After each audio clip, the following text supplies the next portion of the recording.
Olá, seja muito bem-vindo a mais um episódio de Dois Cafés e um Filme. Tô aqui com a Mariana Albuquerque. Olá, Mariana. Oi, Eduardo Matias. Legal que uma hora você me chama de Dudu, agora é Eduardo, Ed, é uma Ed. confusão, né? Na cabeça de quem escuta é uma tragédia, né? Pessoal, é tudo a mesma pessoa, tá bom? Eduardo, Dudu e Ed. Bom, para esse episódio de hoje, nós separamos dois filmes para conversar, né? Voltamos aquele nosso formato da época do Oscar de dois filmes. E vamos conversar sobre o filme Nuremberg, o filme do Fanon também, né? Sim, esse mesmo.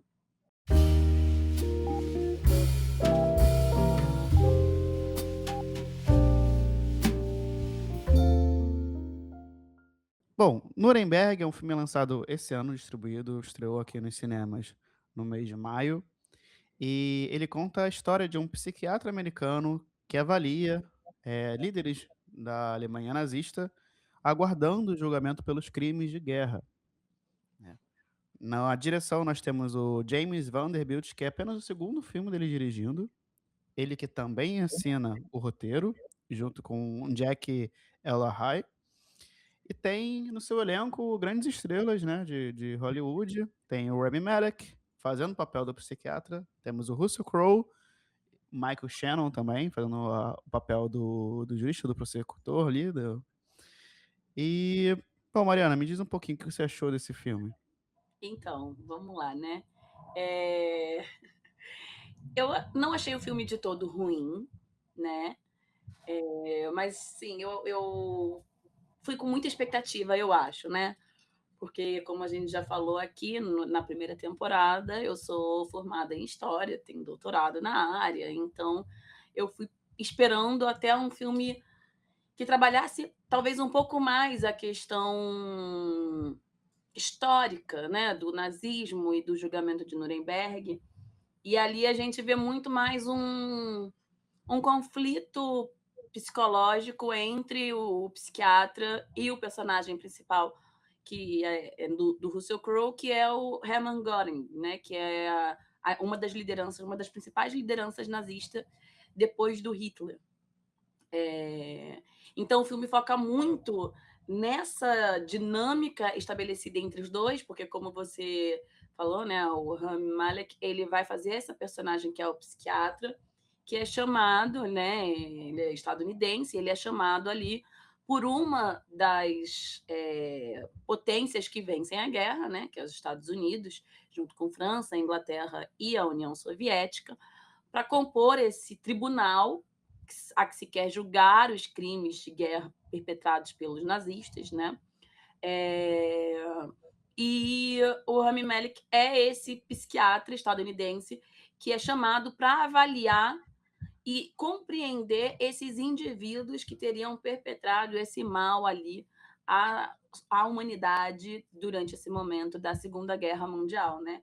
Então o filme se passa logo após o final da guerra e mostra esse contexto, esse cenário da preparação do julgamento dessas principais lideranças que são capturadas nesse momento ali imediato ao fim, né? As lideranças que, inclusive, não se suicidaram, porque Hitler e algumas outras lideranças se suicidaram quando a guerra estava já prestes a acabar. Uma coisa que eu achei interessante, assim, só de partida, é que se discute um pouco, né, como que se vai fazer um julgamento, como se vai criar um julgamento, né, enfim, é, sobre crimes que ocorrem, por exemplo, que Estados Unidos vai participar para julgar, mas de crimes que não ocorrem no território, né? Como que essas potências fariam isso? E aí vem a solução de que deveriam ser todas as potências vencedoras, incluindo a União Soviética, né? Sim. Mas embora pareça isso, pareça essa coalizão, o filme fica muito focado na participação dos Estados Unidos, né, através do psiquiatra, e posteriormente dos Estados Unidos e uma partinha ali com a Inglaterra na participação dos promotores que vão fazer as questões ali, vão colocar as perguntas, acusando os comandantes nazistas, né?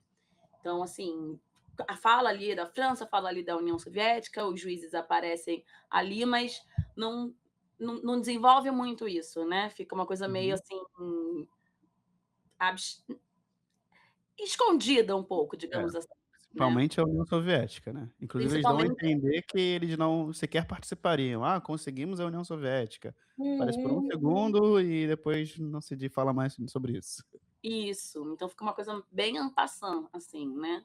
É, ignorando o papel fundamental, inclusive, da União Soviética na derrocada nazista, né?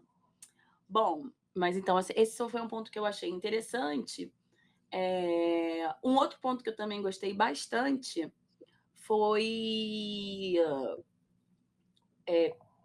como o filme, em alguma medida, mostra os laços que podem ser, né, estabelecidos apesar de ações. Porque é isso, né? Nesse convívio ali cotidiano do psiquiatra com o nazista, né? Enfim, eles meio que estabelecem.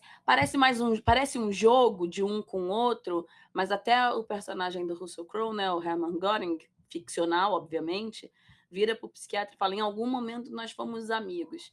Isso, não sei se isso de fato aconteceu, né? Mas a gente vê isso, como eles constroem isso no filme, essa aproximação entre o médico e o paciente, também meio que se transformando num laço um pouco mais profundo, né? Não necessariamente verdadeiro, efetivo, duradouro, mas mostra, porque isso é interessante, porque mostra também a dimensão comum desses sujeitos, né? Desses altos comandantes nazistas, que eu acho que esse é um ponto importante de se pensar e compreender que quando a gente fala do nazismo, enfim, né, durante o período da Segunda Guerra, um pouco antes, enfim, e se a gente for pensar em manifestações nazistas, nazifascistas, enfim, de um modo geral até a contemporaneidade, a gente vê um discurso, né, no caso a gente vê também ações, mas que se baseiam na realidade em ações de sujeitos comuns, né? Sujeitos normais. E aí eu acho que o filme dá um pouco conta disso. Mostra como esses sujeitos são sujeitos normais. Tem família, tem filha, tem a esposa, ama, brinca, quer aprender as brincadeiras, enfim, para brincar com a filha e tal. É, mas é isso, mostra como não existe uma maldade essencial, um ódio primevo ali, né? Mas como a Hannah Arendt, eu acho que faz muito bem, né, no livro que ela escreve sobre o julgamento do Adolf Eichmann. O Eichmann ele é julgado depois de Nuremberg, né? Ele é capturado depois e ele é julgado depois. Ele é julgado em Jerusalém, num outro tribunal, né? Mas a Hannah Arendt ela vai cobrir, ela é uma pensadora alemã, judia, e ela vai cobrir esse julgamento, né? Ela estava exilada desde a guerra, ela vai para os Estados Unidos, então ela vai por um jornal estadunidense cobrir esse julgamento do Eichmann. E a partir do acompanhamento que ela tem, que ela faz ali, né, no julgamento do Eichmann, ela escreve esse livro, né, que é Eichmann em Jerusalém, desenvolvendo ali o conceito que ela trabalha de banalidade do mal. E o que é esse conceito da banalidade do mal, de um modo bem simples, assim, bem superficial até, né? Que a gente consegue ver também um pouco ali aplicado em Nuremberg. É ela percebe que os nazistas eles não são maus, e não é uma questão de ser mal ou ser bom, né? Eles são pessoas comuns, normais, que têm uma incapacidade, mais ou menos assim, de avaliar moralmente as coisas, porque eles são tão tecnocratas, tão burocratas, que eles não pensam basicamente nisso, né? Então ela fala que não existe um pensamento radical, né?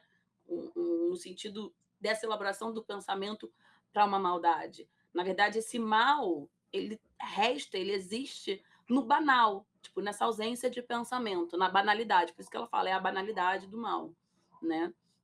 E a gente vê isso com pessoas normais, que se tornam peças numa engrenagem, né? Seria peças de uma engrenagem. Seria basicamente isso, assim.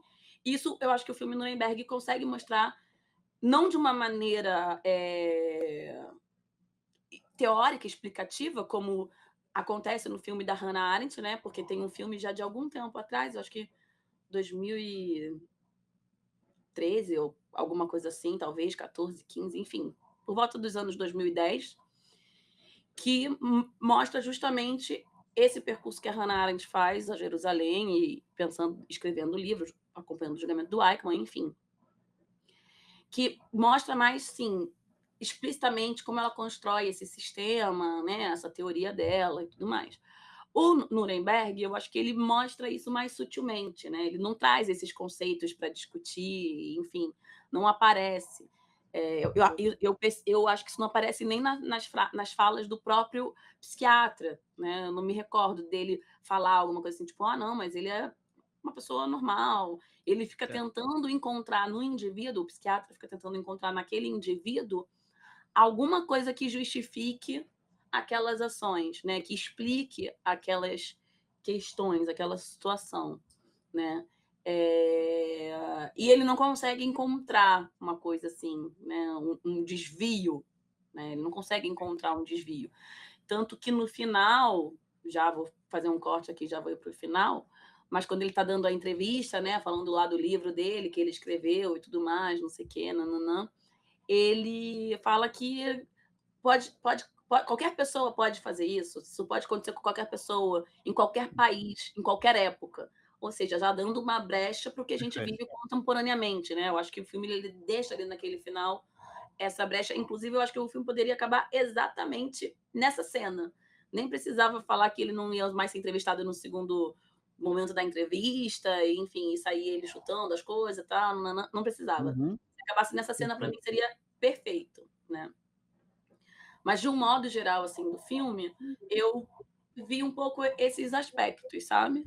Uhum. Não, exatamente foi a mesma impressão que eu tive do filme, porque ele, assim, é uma produção para alcance de várias salas, é uma produção da Hungria junto com os Estados Unidos, então ele é uma produção hollywoodiana com nomes de Hollywood, então a gente compreende ser comedido em certo nível, certas pautas. Mas eu acho o filme, dentro dessa perspectiva, ainda um tanto quanto corajoso em algumas escolhas, principalmente essa que é o do que se trata de fato, o do que está se dizendo no filme, né. Essa cena é fundamental, a cena final, em que ele vai estar falando e que encaixa perfeitamente com o que se passa nos Estados Unidos, com o que se passa em Israel e tantos outros países hoje. E essa compreensão dele, né, porque de fato eles terminam com alguns dados, assim, históricos sobre o que de fato aconteceu.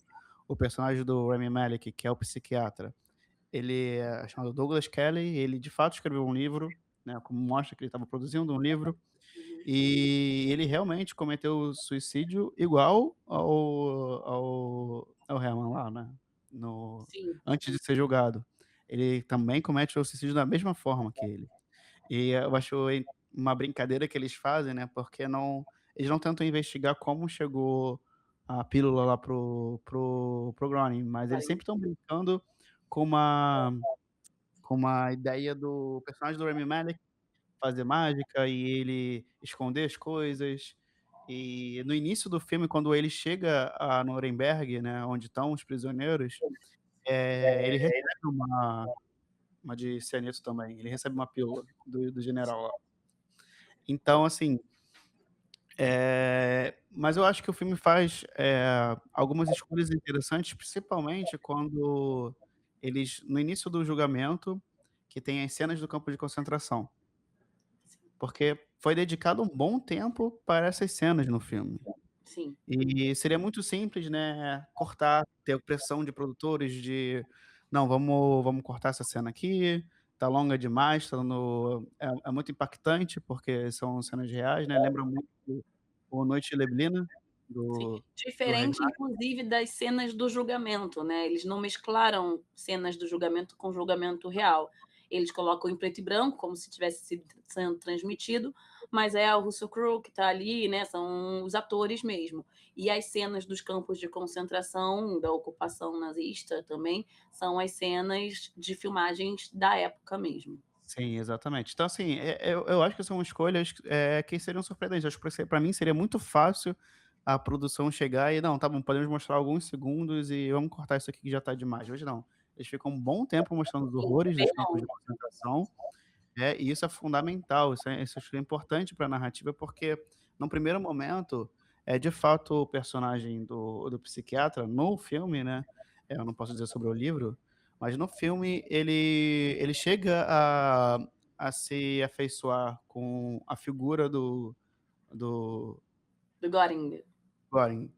E assim, e no final isso aí já vai de encontro com o que você falou da Hannah, mas no final ele cai ainda para aquele lado de como se fosse um maniqueísmo desde o início do general, em que ele sim era consciente de tudo que estava se ocorrendo, e que ele estava de fato de acordo com aquilo, porque para ele o sentimento de, eh, restituição do orgulho do povo alemão, né, junto com que só foi possível a partir da ascensão do Adolf Hitler, ele se mostra ele fala isso no início do filme, e no meio ali do filme, no final é o que prova ser o que derruba ele, né, porque no momento que ele poderia negar Hitler, digamos assim, ele se mantém, não, fiel e que faria tudo de novo, porque tem esse propósito, tem essa ideia, né. É, eu acho que Então mais até do que isso, né, eu acho que essa cena também mostra um pouco ilustra, assim, também um pouco essa questão do que a própria Hannah Arendt fala, né, porque é isso, ele, o que assim, essa cena do julgamento constrói, né, o psiquiatra vai lá e diz: o Göring, ele vai detonar vocês, não tem como a uhum, procuradoria engolir ele sabe, né, ele vai destruir sim. vocês. E isso vai se mostrando ao longo do julgamento, de fato, né, por exemplo, com erros de tradução, que ele faz uma tradução não literal como fizeram, que foi equivocada, né, enfim. E ele vai mostrando como ele não tinha ciência, de fato, de todas as questões ligadas ao campo de concentração. Era Sim, através sim. disso que ele queria, pedir a inocência dele no filme, segundo no filme, né. Uhum, Eh, e aí, o que que é que faz ele cair? Que aí é a sacada do procurador inglês, né, uhum, que é falar: "Então tá, você não sabia dessas coisas, não sei o quê, nã-nã-nã". Mas o Führer, né, que era o Adolf Hitler, ele tinha consciência, ele sabia de tudo. Se hoje, alguma coisa ele fala alguma coisa assim, né: "E se Hitler te desse uma ordem expressa hoje, para você sabendo disso tudo, você negaria é. ele, sabendo do que se tratava e tal? Tipo, você romperia com essa hierarquia, né, Uhum. burocrática do seu sistema, do Reich?" E aí ele fala: "Não". É, Então ele isso se recusa. também ele se recusa, mas isso também está dentro dessa lógica, burocrata que o sistema produz ali, né, da Uhum. hierarquia. Ele não pode, o Hitler é o superior dele, ele não poderia ir contra também, né, dentro dessa banalidade que a Sim, burocracia e a tecnocracia leva ali, né. sim, sem dúvida. É, a questão do maniqueísmo é exatamente porque ele se entrega no início do filme, ele espera que fosse aquele documento fosse aparecer, fica bem claro que ele estava preparado para o julgamento, né. Ele Sim, mesmo fala isso claramente que: "Não, eu tô onde eu gostaria de estar". Eu gosto muito da escolha do elenco, porque, o Russell Crowe ele manda muito bem nesse filme, eu muito, adorei a atuação dele. muito bom.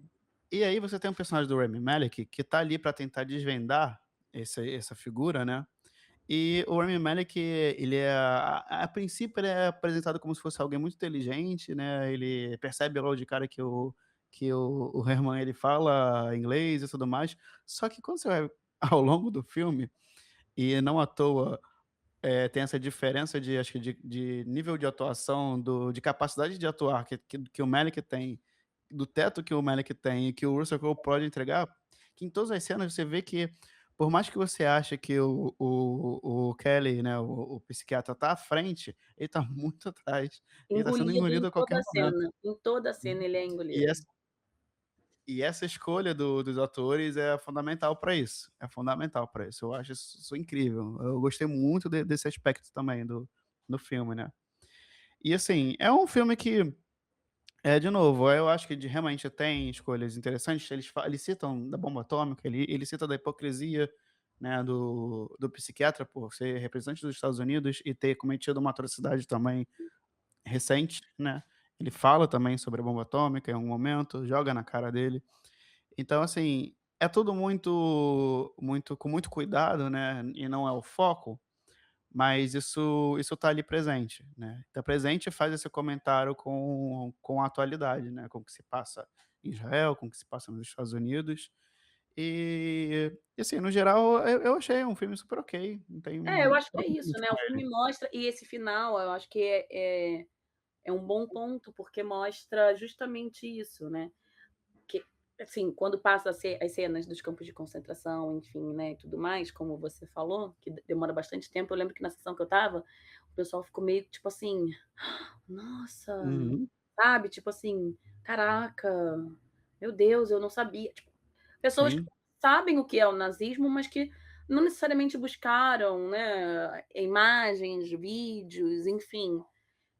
E aí se deparam com aquilo no meio de um filme e são impactadas por aquilo, né. aham. Eu Eh acho isso perfeito. Assim, só um parênteses, eu cheguei a citar o Noite e Neblina. Nós estamos em 2026, né, então, o Noite e Neblina do Reginás, que é exatamente essas imagens também, junto com o Campo de Concentração Vazio, para quem nunca assistiu, né, e ele é uma década após, mais ou menos, ali, o fim da Segunda Guerra Mundial, e ele foi contratado para filmar algo que, celebrasse, na verdade, uma década após o fim da guerra. E ele resolve fazer esse filme, né, o Noite e Neblina, e mostrando essas imagens e justapondo com o campo de concentração de vazio, para exatamente fazer esse comentário sobre o esquecimento, que não pode cair no esquecimento que aconteceu. E agora em 2026, foi o que você falou, muita gente na sessão sequer tinha visto essas imagens, uhum. né. O distanciamento que isso gera e conseguir fazer essa ligação com as coisas que estão acontecendo hoje, com o que acontece na faixa de Gaza, com o que Israel está fazendo com a Palestina.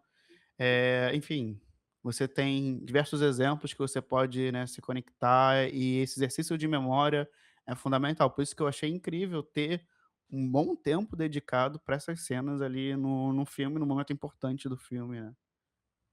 Sim, sim. E aí, eu acho que o filme ganha justamente nisso, né, em mostrar essas imagens reais, e ali de modo ficcional mostrar romper com uma ideia de que quem faz isso são monstros, né. Uhum, Na verdade não são monstros, não são pessoas monstruosas, né, sim. são pessoas normais, que se organizam, técnicas, né, que são pessoas organizadas, técnicas, coerentes dentro de um sistema, né. Então esse mal, esse horror, ele não está fora da normalidade, ele é produzido dentro dela, né. Perfeito. E aí a gente pode entender, não só dentro da questão do indivíduo, né, mas dentro do sistema, né.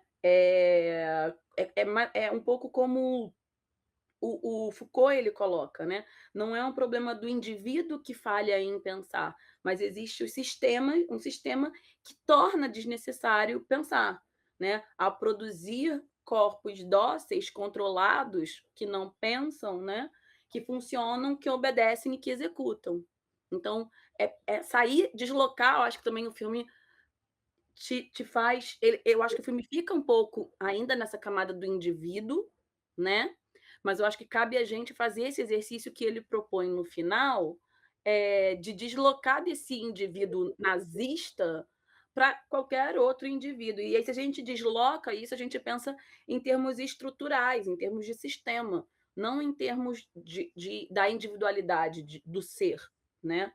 Eh, e aí isso eu acho que a gente poderia já ir puxando, quando a gente pensa nessa estrutura, a gente podia puxar e relacionar com um outro filme, que é Uhum, Fanon, né. E aí uma questão que eu acho muito interessante de pensar, é quando o Aimé Césaire, né, que é um escritor, escreve o discurso sobre o colonialismo, ele vai dizer, ele está pensando o colonialismo, ele está fazendo uma crítica ao colonialismo, né? Ou seja, a dominação estadunidense e europeia na África e na Ásia, né? No século XIX, século XX. Então, quando a Aimé Césaire escreve o discurso sobre o colonialismo, ele faz uma relação com o nazismo, assim como Fanon também vai traçar um paralelo do colonialismo com o nazismo.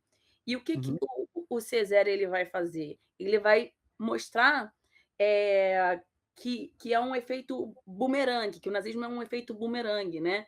Que o problema, que a questão não é o que faz, é aonde se faz, com quem se faz.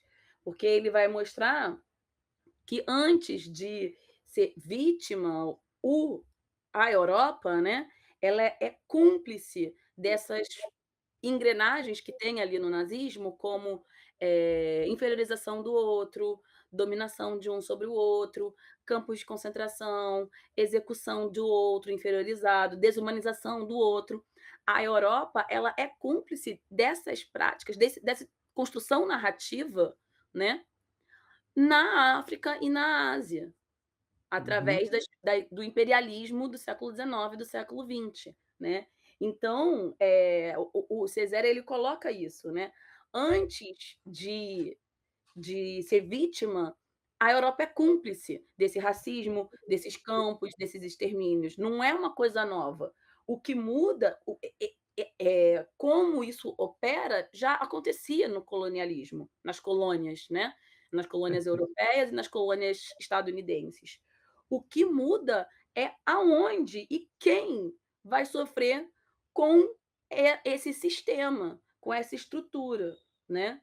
Então não é o fato de ter sido exclusivo,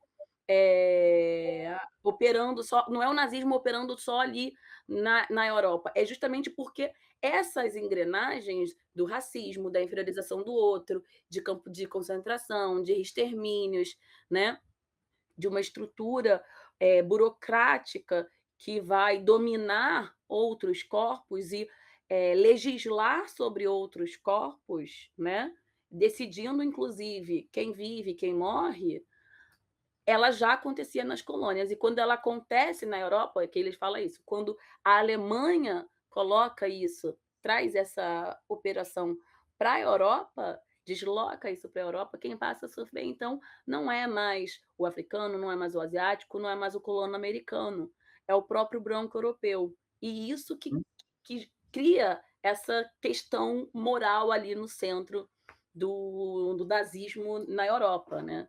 Mas as práticas que a gente vê no nazismo, elas aconteciam nas colônias há Sim, muito tempo, desde as colônias americanas, né? Desde que o sistema mundo moderno se configura. perfeito. E dentro dessa lógica, porque o que justifica, esse cenário é o que opera até hoje, o que está acontecendo até hoje, que é a lógica de expansão, de dominação, a lógica do capital, que justifica o colonialismo, que vai gerar pressão na Europa, desencadear na Primeira Guerra Mundial, que por sua vez desencadeia na Segunda Guerra Mundial. Então, todos esses agentes, né, eles operam dentro dessa lógica, e o que se puder dar um pouquinho só para o pessoal poder entender a figura do Fanon, Eu né, vou acho falar. que é interessante para compreender como é que ele chega a essa Isso. percepção. É. Porque é isso, né, só fechando o pensamento, assim, então é um pouco disso que o Césaire, ele escreve também no mesmo contexto ali do Fanon, né, que ele vai dizer que o que a Europa não perdoa no Hitler, não é o crime em si. É uma questão bem crítico, assim, porque uma coisa é você falar do indivíduo, né, assim, falar dos indivíduos, outra coisa é você criticar o sistema, que é isso que o Césaire está denunciando e é isso que o Fanon vai analisar, né. Não era o crime em si, mas o crime contra o homem branco, porque esses crimes já aconteciam nas colônias. Então o problema nunca foi a violência em si, mas sim o alvo dessa violência. Enquanto eram negros, enquanto eram árabes, enquanto eram indígenas, essa violência nunca foi um problema. Esse genocídio nunca foi um problema, né? Quando estava fora Perfeito. da Europa e fora do alcance ali do alvo ser o homem branco, não foi um problema. É, e aí o Fanon ele vem justamente tentando mostrar, analisar essa engrenagem, né? Porque o Césaire, no discurso contra a colonialidade, ele meio que vai mostrar, ele apresenta isso, essa hipocrisia, né? E o Fanon, como um psiquiatra também, né? Só para situar aqui, ele vai analisar essa estrutura, ele vai escrever sobre essa estrutura e como essa estrutura opera, né? E aí falando um pouco do filme em si, né? O Fanon ele é um psiquiatra, né? Ele vai para a Algéria, ele é da Martinique, então ele é de colônias americanas, né? Da colonização, do período da colonização das Américas, e ele vai, é uma antiga colônia francesa, né? E ele vai para a Algéria, que também é um espaço colonial francês no século XIX, no século XX, né? E ele vai trabalhar como psiquiatra no hospital. Então ele já é doutor, enfim, já escreveu suas teses, que é o livro Pele Negra, Máscaras Brancas, né? Então ele já tá preocupado com essa questão do racismo e dessa estrutura da violência do racismo, né? Que é um pouco que ele trabalha em Pele Negra e Máscaras Brancas. E o filme se passa justamente no período que ele está na Algéria, né? E trabalhando no hospital psiquiatra e percebendo como esse mundo colonial ele vai se configurar, ele vai se estruturar, ele vai organizar a sociedade, né? No mundo do colonizado e no mundo do colonizador, né? No caso, aí dentro da dinâmica do imperialismo que a gente está pensando, não da colonização do século XVI, XVII, XVIII, não, né? A gente está pensando no século XIX, século XX. Uhum. E aí, o filme é isso, mostra ele nesse momento em que ele está na Algéria, que ele vai para esse hospital. Então, quando ele chega no hospital, ele percebe, tipo, por exemplo, a diferença que tem de tratamento entre os pacientes franceses, que ficam soltos, que passeiam no pátio, que são integrados ali, enfim, e os pacientes árabes, algerianos, negros, enfim, que ficam presos, né?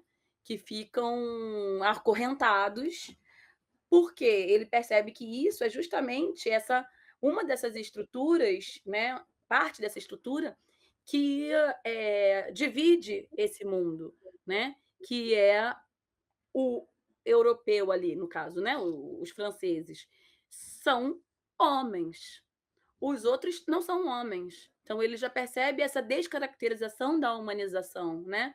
Essa inferiorização, essa selvageria do outro, que é construída através de um discurso, de uma retórica do poder que se diz universalista, mas que na realidade é ocidental europeia, né? Como já diz o Emmanuel Wallenstein.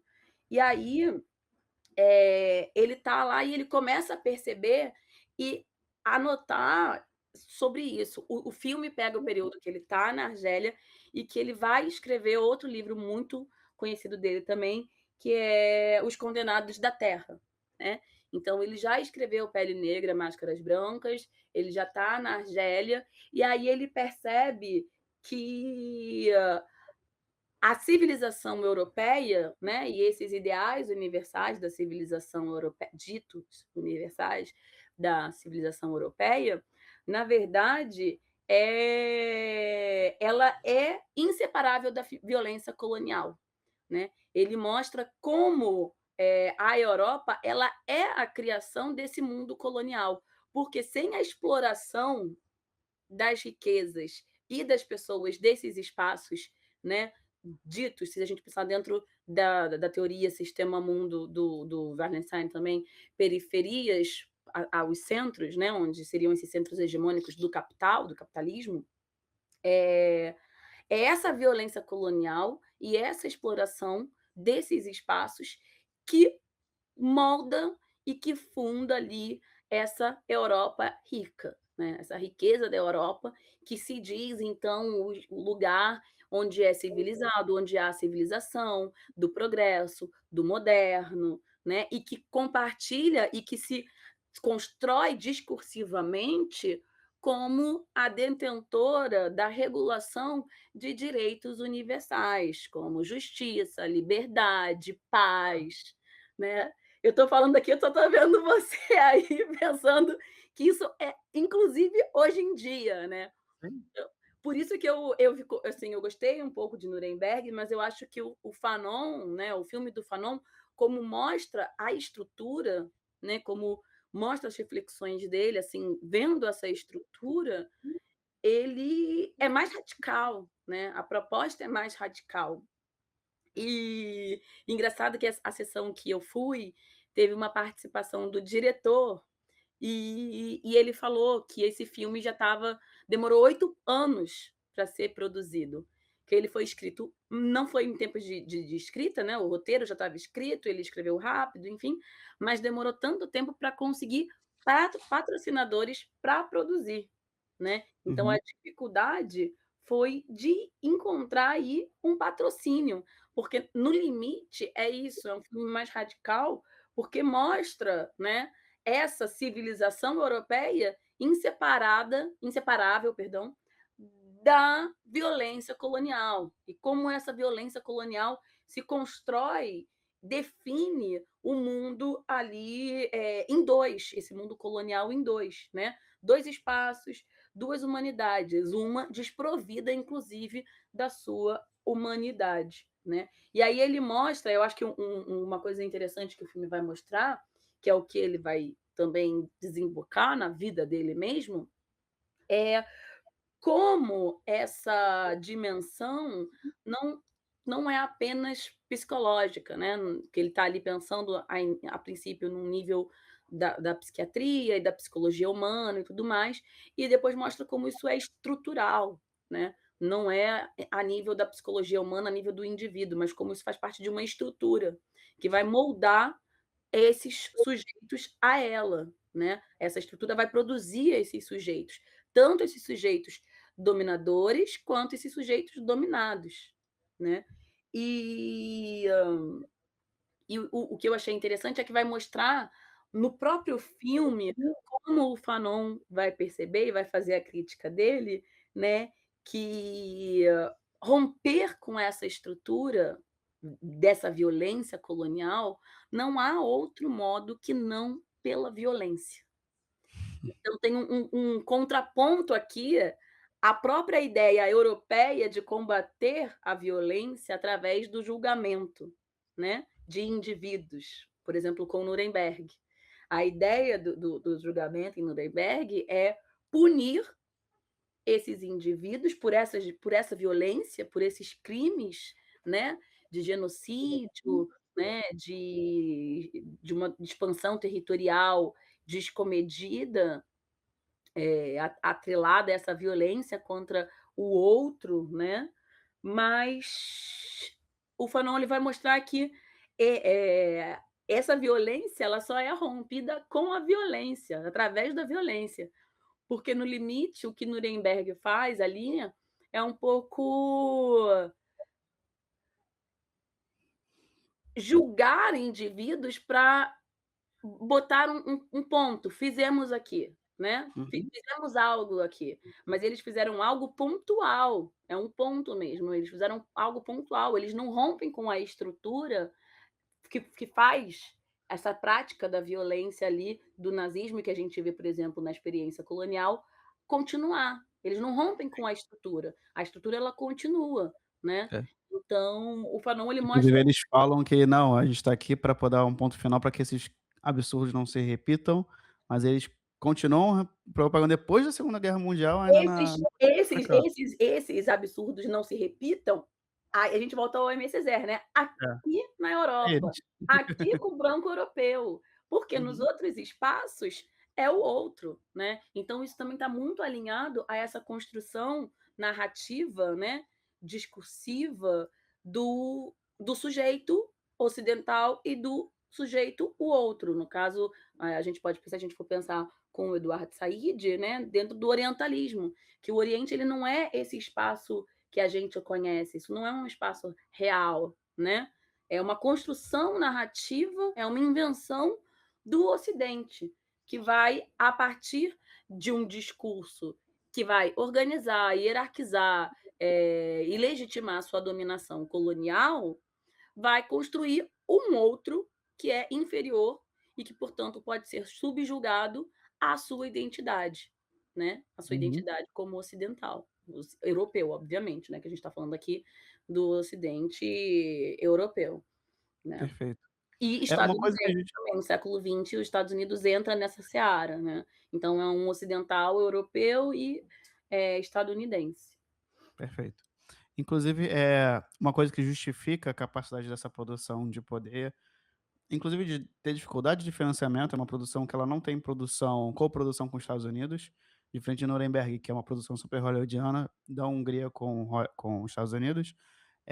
Fanon, a gente tem aqui, deixa eu pegar os dados, ele é uma coprodução França, Luxemburgo, Bélgica e Canadá, né. Então, assim, e não à toa, você tem essa capacidade de um discurso mais direto, porque inclusive o diretor, o Jean-Claude Barny, ele também é de uma colônia, ele é de Guadalupe, né, que é um arquipélago francês, no Caribe, e então tem ali um certo nível também de conexão como um indivíduo, né, com a história do Fanon.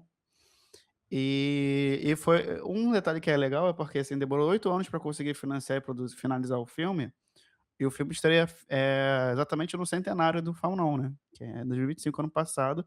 Ele começa a ser distribuído agora, mundialmente para as salas, mas ele é finalizado, estreia em No ano festivais passado, no ano passado, que é o centenário do Fanon, né. né. Então, assim, uma coisa que depois dessa aula de história que a gente teve aqui Mas sobre eu vou terminar, calma, deixa eu terminar, não fala não, disso. por favor, Ai. continua, continua. Não, então para finalizar só, e o que mostra no filme, né, porque o filme faz esse recorte biográfico da vida do Fanon, do tempo que ele está na Algéria. E aí Uhum, mostra, né, essa questão da violência e mostra como o Fanon ele, passa a integrar também as redes de resistência na Algéria, né. uhum, Então ele percebe que é só a partir disso que é possível, só a partir dessa revolução que é possível romper com essa estrutura colonial. E aí, sim. ao mesmo tempo, Essa é uma teoria, né, que ele fica. é, só que ao mesmo tempo, assim, o que acontece, né, os spoilers que a gente dá, o Fanon morre um ano antes da independência da Argélia, né, da Argélia conseguir a sua independência ali da França. E e aí ele não consegue ver, ele luta por isso, mas ele não consegue ver, enfim. Mas o filme é muito bom, eu gostei muito do filme. E aí, traçando de novo um paralelo, né, de Nuremberg e do filme Fanon, é isso, a gente está ali entre um tribunal e entre uma revolução, né, basicamente é isso que o Fanon está ali querendo falar, mostrar que é necessário, né. Inclusive, a esposa dele tem um papel também fundamental nisso no filme, né, de estar ali ao lado dele, de dizer: "Não, se a gente for embora agora, a gente não está lutando, a gente, né, temos que continuar, é agora mesmo que a gente tem que aqui continuar fazendo isso". Eh, Porque ele também escrevia artigos, enfim. E aí é isso, então a gente tem essas 2 dimensões ali, dentro de um aspecto jurídico do tribunal, né, e de um outro viés, que é esse viés da resistência revolucionária, né, de algum modo ali que aparece no Fanon. E aí, hoje em dia, a gente ainda fica oscilando um pouco sobre isso, né, assim, como sociedade, enfim, como mundo, se a gente quer julgar o passado, né, e o que acontece, a gente vai julgar depois. "Ah, foi crime lá, é crime aqui, é genocídio lá, genocídio aqui", ou, né, a gente tem que decidir se a gente vai querer ficar fazendo eternamente julgamentos, tribunais para julgar esses crimes, esse passado como um todo, que seja qualquer que for, ou se a gente quer enfrentar o mundo e essa estrutura que organiza esse mundo, que não é de hoje, é uma estrutura já secular, né. Uhum, Então, a gente tem que decidir se a gente vai fazer julgamentos para julgar ou se a gente vai encarar esse mundo, enfrentar esse mundo que torna possível essas violências, né, essas estruturas que tornam possíveis essas violências. E aí para isso tem que olhar para si também, né, de um modo geral, e o lugar que você ocupa nesse mundo. perfeito, perfeito. É, o Nuremberg não se interessa ele pode apontar algumas hipocrisias existentes e mostrar os agentes, mas ele jamais vai se preocupar em questionar a origem, né, a razão que A sustenta estrutura, exatamente essa lógica, e porque não faz é o que parte dessa estrutura, né. aham, Porque Estados Unidos, Inglaterra, França, sim, fazem parte dessa estrutura ali. perfeito, perfeito. O que fica procurem se informar e conhecer mais o trabalho da história do Fanon, né, seja por Uhum. esse filme, seja pelos livros dele, eh, E aí a e gente eu tem acho que essas fica outras referências, a Aimé Césaire, Achille Mbembe, várias. Os perfeito. estudos pós-coloniais, decoloniais, contracoloniais, são estudos muito interessantes para se pensar essa violência da colonialidade do colonialismo, né, essa colonialidade do poder, Uhum. como diria o Aníbal Quijano. E antes da gente finalizar o episódio, abrir um parênteses aqui para citar que a gente o Mariano comentou, né, sobre essa sessão que ocorreu junto com o diretor, foi aqui no Rio de Janeiro, né, eu tenho a data aqui, se eu não me recordo, foi final de abril, né, foi no dia 28, foi no dia Foi, 28 foi de uma abril, pré-estreia, porque o filme estreia no só dia agora. em maio, 14, eu acho. É, por aqui, por aí de maio, né. E teve uma sessão especial no Estação Net Rio, aqui no Rio de Janeiro, Botafogo, e aconteceu um episódio que infelizmente eu preciso citar aqui, né. Nós por acaso nós conseguimos porque a gente costuma, para quem quer também compreender um pouco do processo, a gente se reúne no cafezinho, porque não pode faltar café. Sempre um café. E para essa nova fase em que a gente vai manter essa constância, a gente tem decidido alguns filmes, né, que estão ou em cartaz ou alguns filmes que a gente queira falar, a gente se prepara previamente, e vê a possibilidade de poder assistir junto também no cinema. E a gente conseguiu achar uma sessão do Fanon antes dessa estreia, né, oficial, e a gente já imaginava que poderia encaixar muito, dialogar muito bem com o Nuremberg, e a gente foi e conseguiu ingresso para essa sessão.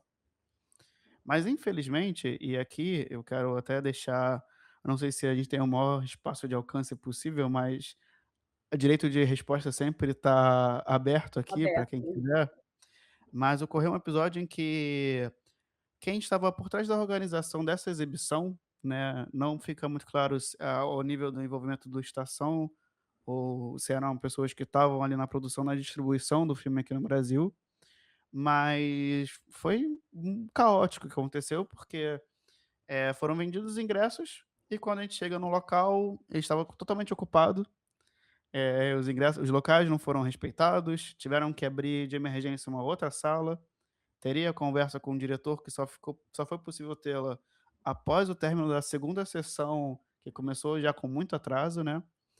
E eu fui um dos casos que, tinha ali o ingresso e não consegui o lugar para sentar, simplesmente, né. Então foi uma terça-feira à noite, os Terça-feira. diretores voltando do trabalho, dedicando um pouco tempo que tem livre para poder, prestigiar uma obra que é importante, né, pelo seu conteúdo, vai muito além da sua forma, a gente está falando aqui sobre o conteúdo, sobre o que que ela trata, né, e foi realmente decepcionante esse episódio.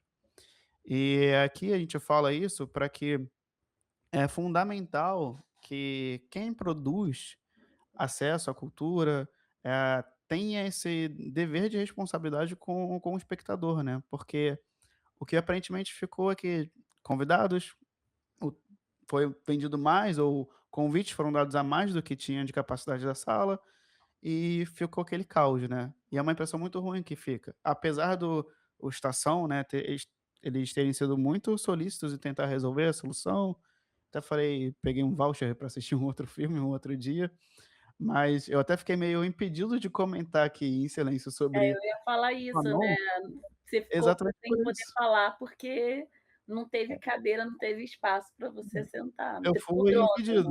Eu fui né. impedido de assistir o filme, E simplesmente teve isso. gente que assistiu no chão.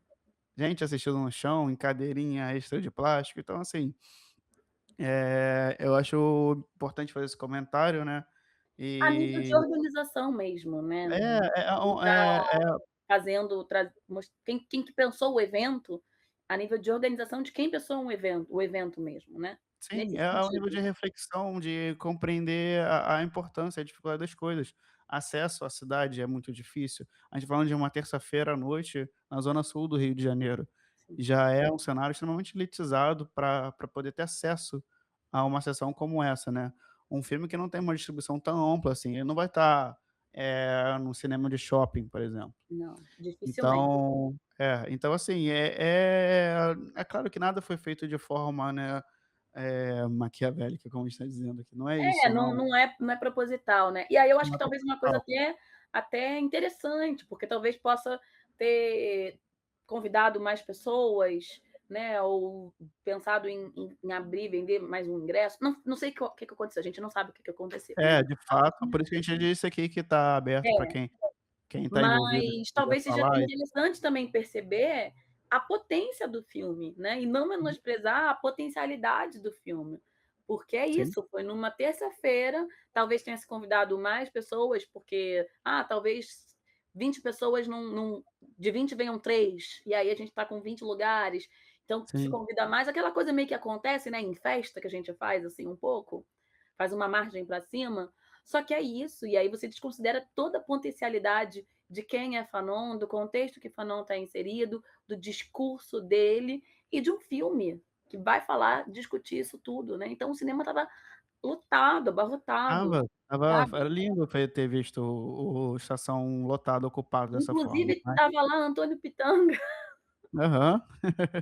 Então, assim, mas fica esse comentário, né, infelizmente, mas eu acho importante acabar tendo pontuar isso e trazer essa reflexão aqui, né. Sim, Mas dito isso, não deixem de assistir Fanon. não deixem de assistir, não deixem, é muito bom, muito importante.